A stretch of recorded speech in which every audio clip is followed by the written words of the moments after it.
Cilacap dan Banjarnegara menelan belasan korban meninggal dan puluhan lainnya masih hilang. Bencana tentu menjadi pengingat pentingnya mitigasi untuk menghindari korban lebih banyak lagi. Apa saja yang harus diwaspadai dan dilakukan? Apalagi mengingat prediksi musim hujan masih akan mengguyur wilayah Indonesia hingga bulan Februari di tahun 2026.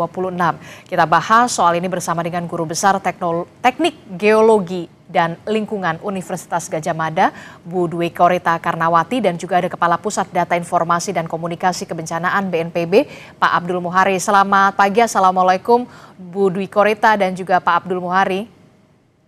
Selamat sore. Selamat pagi. Selamat pagi Mbak Adisti. Iya, saya ingin tanya dulu ke Pak Abdul Muhari. Pak Abdul, update perkembangan terkait dengan pencarian korban yang masih hilang di wilayah Cilacap dan juga Banjarnegara hingga saat ini, informasi terkininya seperti apa, Pak Abdul Muhari? Baik, berdasarkan dari data yang terakhir kita terima dari BPBD Kabupaten Cilacap dan Banjarnegara, dan juga tim BNPB yang ada di lokasi. Saat ini Kepala BNPB masih ada di Cilacap dan pagi ini dijadwalkan meninjau langsung kondisi di Banjarnegara. Untuk Cilacap, dari 23 korban yang dinyatakan hilang pada saat kejadian, saat ini sudah ditemukan jasad korban dalam kondisi meninggal dunia sebanyak 16 jasad. Artinya kita menyisakan 7 korban lagi yang diduga masih hilang. Ini kita harapkan bisa selesai dalam 1-2 hari ini, karena besok itu sudah akhir masa pencarian dalam 7x24 jam pertama sesuai SOP-nya Basarnas. Jadi 2 hari ini kita akan optimalkan. Kondisi cuaca juga ada operasi modifikasi cuaca yang sudah berjalan dari 2 hari yang lalu, cukup signifikan dalam mengurangi intensitas hujan sehingga memperlancar efektivitas pekerjaan tim di lapangan. Dan alat berat sangat optimal, ada 25 alat berat dan lebih dari 600 personel yang didukung 18 anjing pelacak. Untuk Banjarnegara sendiri, proporsi dari tim SAR nantinya juga akan digeser ke Banjarnegara dengan dukungan sarana prasarana yang sama dengan yang kita kerahkan di Cilacap. Ada alat berat, ada anjing pelacak dan personil. Posisi per hari kemarin pukul 17.00 itu dari cukup banyak korban yang masih hilang, artinya belum bisa dihubungi oleh anggota keluarganya. Itu ada 26 orang dari data yang dilaporkan ke posko lapangan. Selain itu, sudah ada 2 jasad korban yang berhasil dievakuasi oleh tim SAR. Kita mengharapkan memang yang 26 ini sebelumnya sudah mengungsi, karena kejadian longsor ini sebenarnya 2 kali kejadian, Mbak Adisti. Jadi hari Sabtu itu sudah mulai ada longsor yang belum sampai ke daerah pemukiman, dan pada saat itu BPBD sudah mulai mengevakuasi warga. Pada hari Minggu besok harinya pukul 14.30 baru terjadi longsor yang besar. Ada beberapa masyarakat yang kemudian mengungsi di bagian perbukitan, 44 orang diantaranya sudah berhasil dievakuasi oleh tim SAR ke tempat pengungsian sementara.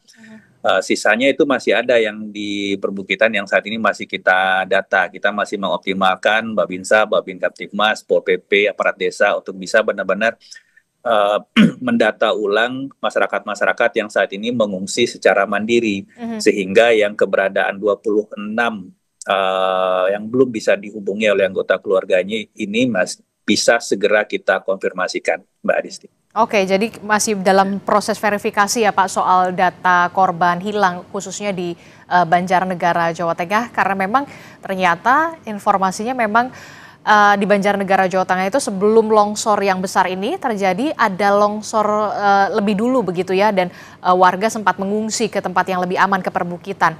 Nah, kalau kita lihat ya Bu Dwi Korita, longsor di Cilacap dan juga di Banjarnegara ini kan waktunya berdekatan sekali, 2 hari, hanya selang 2 hari. Nah, untuk longsor di Cilacap dan juga di Banjarnegara, kalau dari penilaian Anda, Bu Dwi Korita, adakah kesamaan pola soal penyebab longsornya di dua wilayah ini? Benarkah memang karena intensitas hujan yang begitu tinggi, deras, atau kemudian ada penyebab lain di sana? Maaf, masih Baik, di mute. Oke, silakan. ya. Baik, terima kasih atas pertanyaannya. Jadi benar sekali ada kesamaan pola, yaitu pertama, sama-sama berada pada kondisi lereng yang rentan. Rentan artinya secara alamiah lereng tersebut memang sudah berpotensi atau berbakat untuk bergerak longsor. Tidak hanya di Cilacap, tidak hanya di Banjarnegara. Masih banyak di berbagai wilayah di Indonesia, terutama pada lereng-lereng gunung. Kalau di Jawa itu di sepanjang pegunungan selatan atau lereng-lereng gunung di sepanjang melintas Pulau Jawa bagian tengah ya, mulai dari Banten sampai Jawa Timur. Jadi kondisi lerengnya kurang lebih sama. Kemudian yang kedua kondisi tanahnya. Tanahnya memang berbakat atau rentan untuk longsor, yaitu tanah yang yaitu tanah yang menutup, yang membungkus lereng, dan tanah itu adalah hasil pelapukan batuan penyusun lereng. Sehingga terjadinya pergerakan itu adanya perbedaan kekompakan tanah antara tanah penutup yang sudah sangat rapuh ya karena lapuk dan tebal, gembur artinya pori-porinya lepas, dengan bergeser, bergerak di atas tanah yang relatif lebih kedap air, tanah atau batuan yang lebih segar, yang lebih kedap air. Polanya sama. Namun, kapan akan longsor? Ini yang menjadi agak berbeda. Kondisi asli lerengnya kurang lebih sama, tapi kapannya itu berbeda. Menunggu curah hujan yang cukup tinggi untuk menggelincirkan atau untuk meresap masuk ke dalam tanah dan mendorong butir-butir tanah. Bahkan saat memasuki berada di zona kedap, itu melicinkan zona gelincir yang merupakan kontak antara tanah gembur dengan tanah yang masih kompak keras atau batuan yang masih kompak keras. Jadi yang agak membedakan itu adalah pemicunya adalah kapan. Saat di situ terjadi hujan yang cukup lebat. Atau menunggu pemicu yang lain adalah getaran-getaran. Tidak harus berupa hujan. Getaran-getaran kendaraan alat berat, getaran kendaraan kencang ya, atau getaran gempa bumi, atau usikan-usikan. Apa itu usikan? Misalnya bagian bawah lereng digali, dipotong, ya, misalnya dipotong untuk kepentingan berbagai hal, untuk persawahan, untuk permukiman dan sebagainya. Sehingga memang kompleks, tidak ada satu penyebab. Ya, ada beberapa penyebab alamiah, lalu ada pemicu itu bisa alamiah, bisa karena manusia. Seperti itu. Demikian, Mbak. Oke, jadi antara bencana longsor yang terjadi di Cilacap, Jawa Tengah, berselang 2 hari kemudian ada bencana tanah longsor serupa di Banjarnegara, ini memiliki pola yang sama karena berada di lereng perbukitan begitu ya. Tapi kemudian yang paling menurut Anda paling mendukung adalah bencana tanah longsor ini karena memang curah hujan yang begitu tinggi akhir-akhir ini ya, Bu Dwi Korita, yang paling salah satu faktor pemicunya. Istilah pemicu, ya betul. Oke, Bu Dwi Korita, Anda pernah menyinggung soal retakan tapal kuda. Bisa Anda informasikan soal itu, Bu? Maksudnya seperti apa? Jadi retakan tapal kuda ini merupakan suatu lengkung, ya, retak lengkung akibat dari mulai bergeraknya massa tumpukan massa tanah tadi. Jadi longsor itu tidak seketika. Dia memberi tanda-tanda. Jadi bergerak itu tidak seketika. Biasanya mulai perlahan dulu, ya, dan di situ timbullah suatu retakan berbentuk lengkung, seperti tapal kuda. Nah, Kemudian retakan lengkung ini merupakan jalan masuknya air hujan untuk meresap masuk ke dalam, untuk mengisi pori-pori tanah, membasahi zona gelincir, maka membutuhkan waktu beberapa saat agar tumpukan tanah itu bergerak terdorong atau tergelincir di atas bidang kontak tadi sebagai longsor.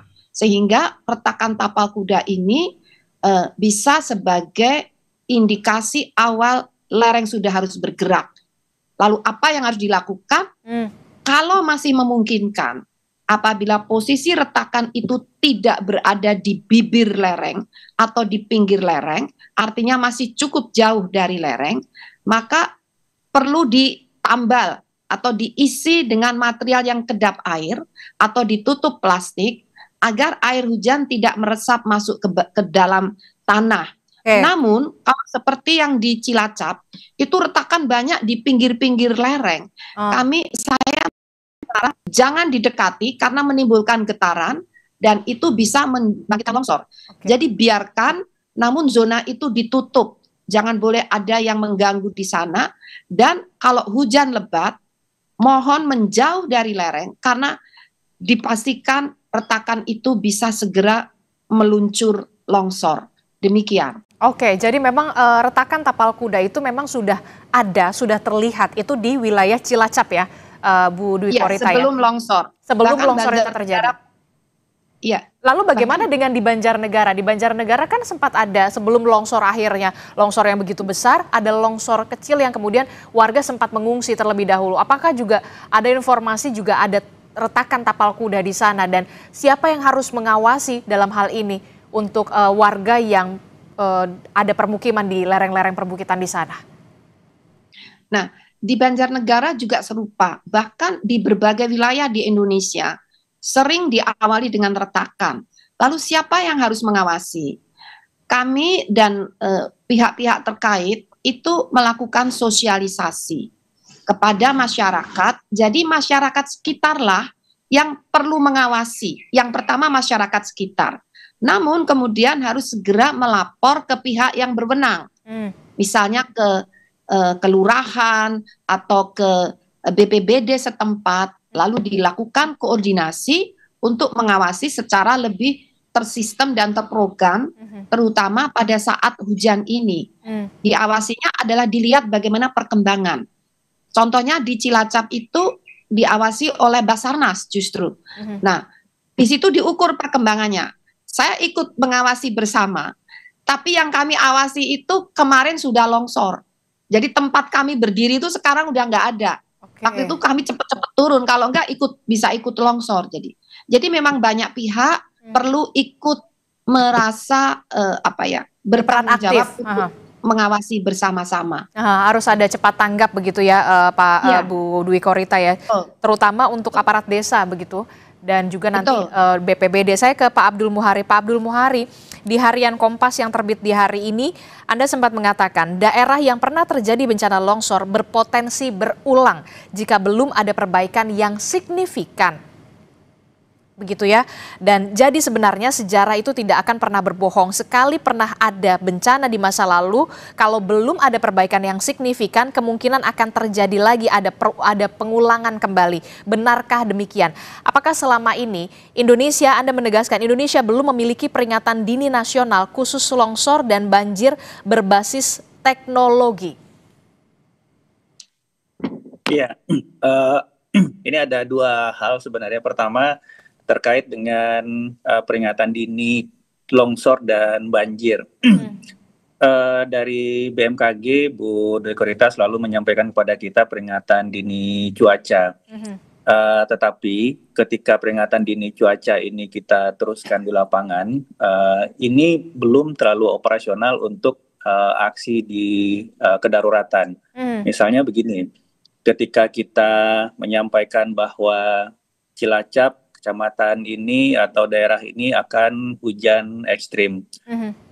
Untuk aksi di lapangan, kita butuh nantinya hujan ini akan membawa bencana apa? Bencana longsorkah? Bencana banjirkah? bencana banjir bandangkah, kapan dan seberapa besar. Nah, ini teknologi kita saat ini harus kita akui itu belum sampai di sana. Sehingga memang secara nasional saat ini BNPB juga bekerja sama dengan BMKG, kita dalam 4 tahun ke depan masih dalam ongoing untuk membangun sistem nasional peringatan dini dan aksi dini untuk bencana hidrometeorologi basah ini. Sehingga nantinya ke depannya kita tidak hanya bergantung pada informasi cuacanya, tidak hanya di atasnya saja, tapi di bawahnya itu kita sudah bisa benar-benar perkirakan, mengestimasi kapan dan di mananya. Karena ini sebenarnya yang krusial. Wilayah kita itu sangat besar, 1,9 juta kilometer persegi. Nah, kalau misalkan saat ini kita masuk musim penghujan, dalam satu hari itu ada sekian ratus atau sekian juta kilometer persegi yang pada kondisi hujan ekstrim, di mana kita akan misalkan mengevakuasi masyarakat dan seterusnya. Sehingga memang tadi yang disampaikan Ibu Profesor sangat penting bahwa saat ini kondisi kita memang kesiapsiagaan itu harus dimulai dari level individu dan keluarga hingga komunitas. Misalkan kalau saudara-saudara kita yang tinggal di kawasan perbukitan, topografi kelerengan.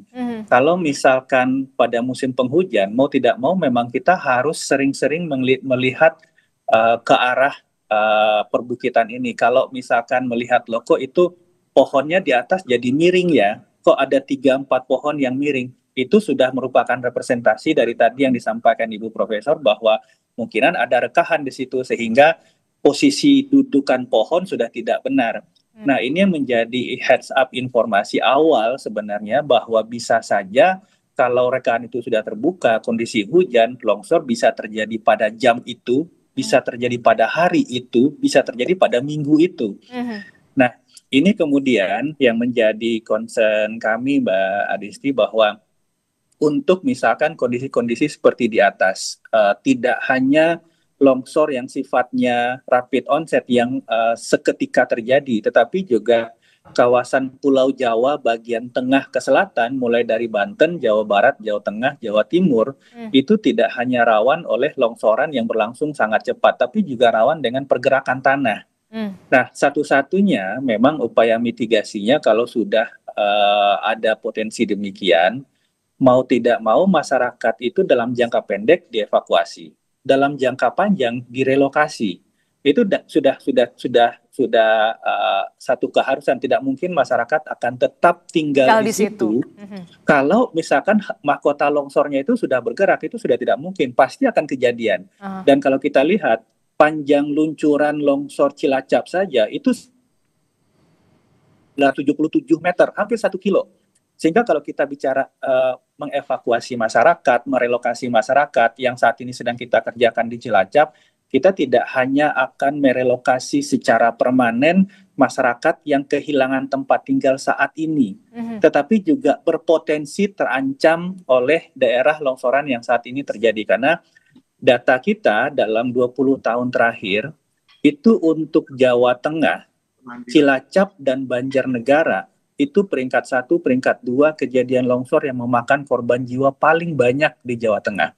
Itu tadi yang kemudian saya sampaikan, kalau historis kabupaten wilayahnya udah seperti itu, maka kalau misalkan kita tidak benar-benar melakukan restorasi lingkungan di bagian atas, penanaman pohon keras yang bisa mengikat air dan mengikat tanah dan seterusnya, pasti ini akan terus berulang. Nah, kami tentu saja di sisi hilirnya ini pemetaan kawasan rawan longsor ini perlu kita ekstensifikasi. Artinya begini, perlu saya sampaikan bahwa saat ini kejadian longsor itu tidak mesti terjadi di daerah yang high susceptibility, kerentanan tinggi dan curah hujan tinggi.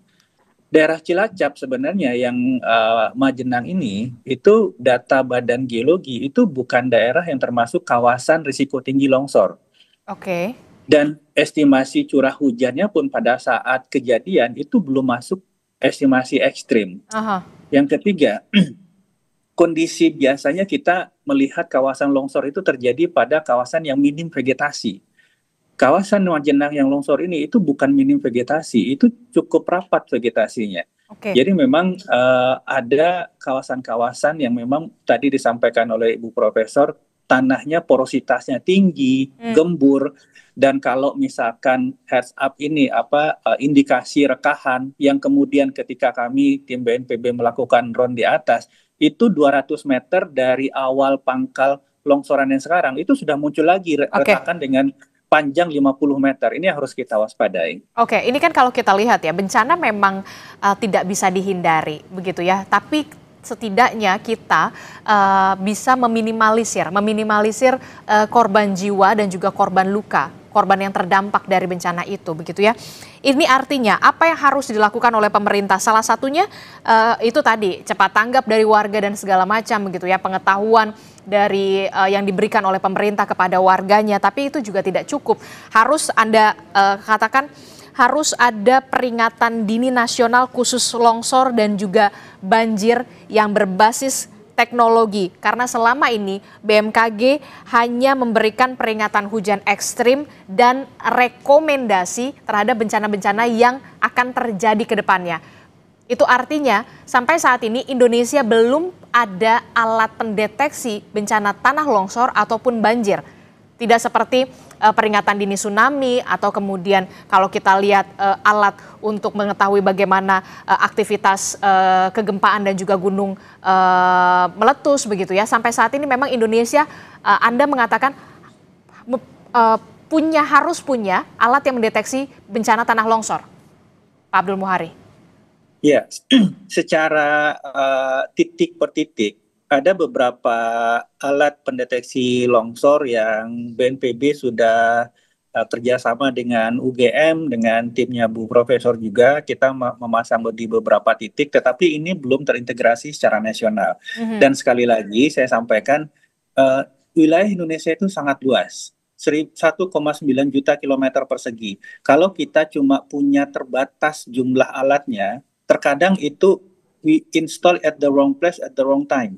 Kita install di sini, longsornya di sana. Kita install di sana, longsornya di sini. Sehingga memang yang sedang kita upayakan dengan didukung oleh Kementerian Bappenas dan Kementerian Keuangan saat ini hingga 4 tahun ke depan, kita membangun sistem terintegrasi berbasis teknologi dan teknologi satelit untuk benar-benar bisa mengcover seluruh wilayah kita secara real time.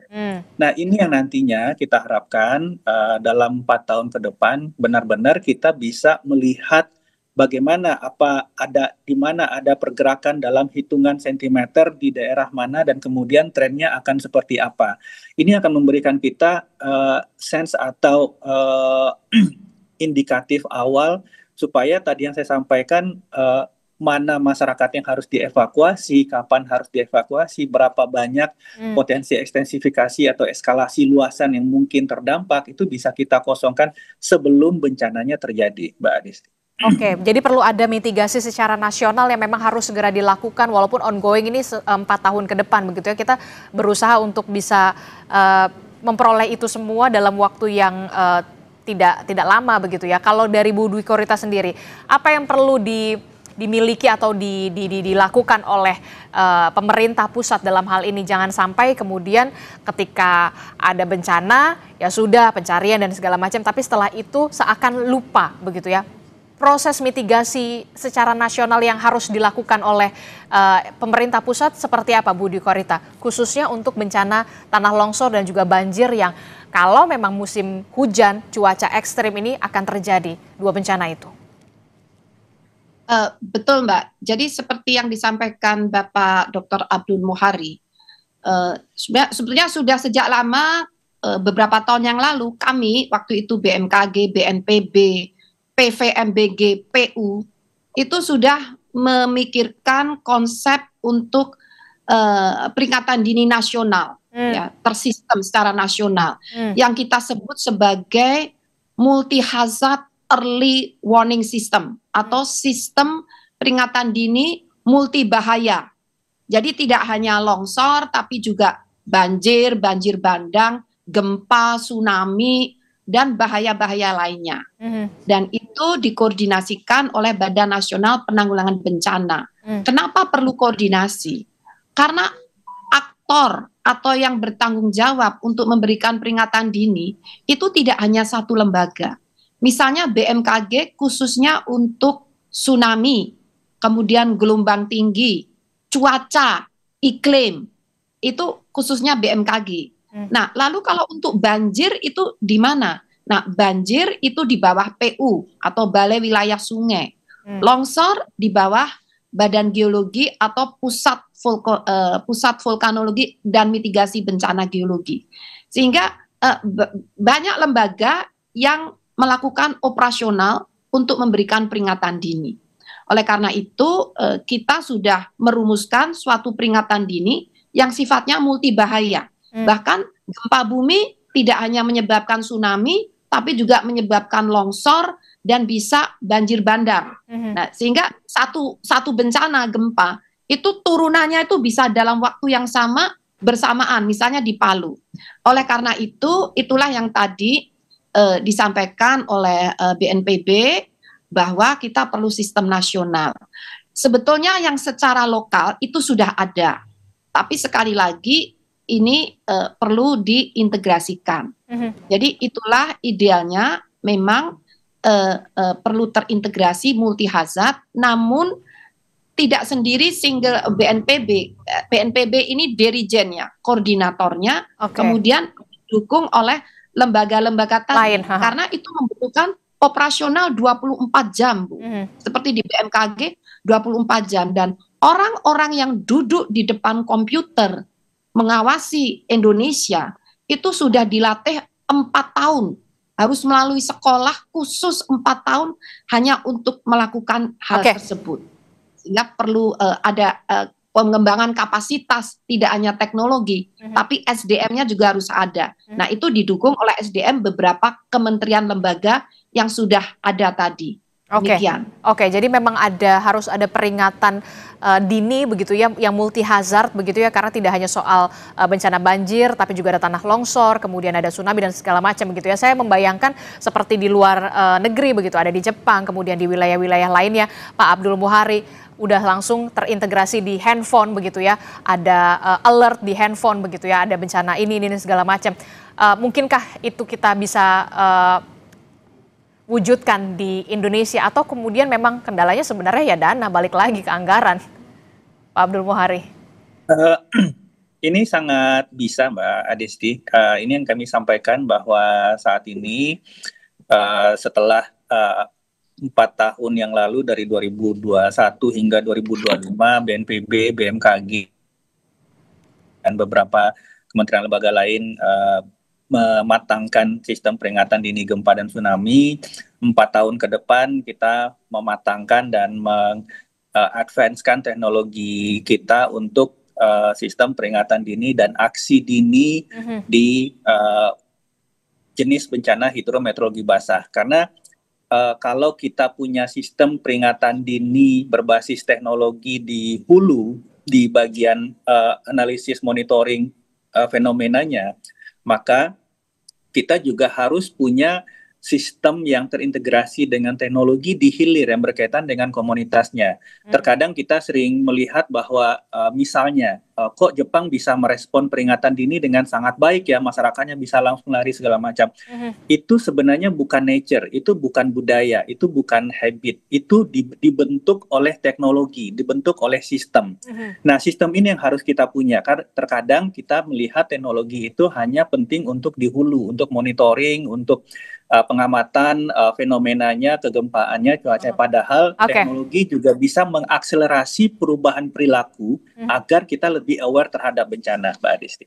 Oke, kita berharap apa yang dipunya Jepang begitu itu bisa dicontoh di kita begitu ya. Jadi setiap handphone kita sudah tahu kalau misalkan ada peringatan apa dan peringatan apa, untuk bisa meminimalisir korban jiwa dan juga korban yang terdampak akibat bencana, karena suka atau tidak suka Indonesia berada di wilayah rawan bencana. Terima kasih Pak Abdul Muhari telah bergabung bersama kami. Bu Dukarita, terima kasih telah bergabung bersama kami. Sehat selalu Bapak Ibu. Assalamualaikum.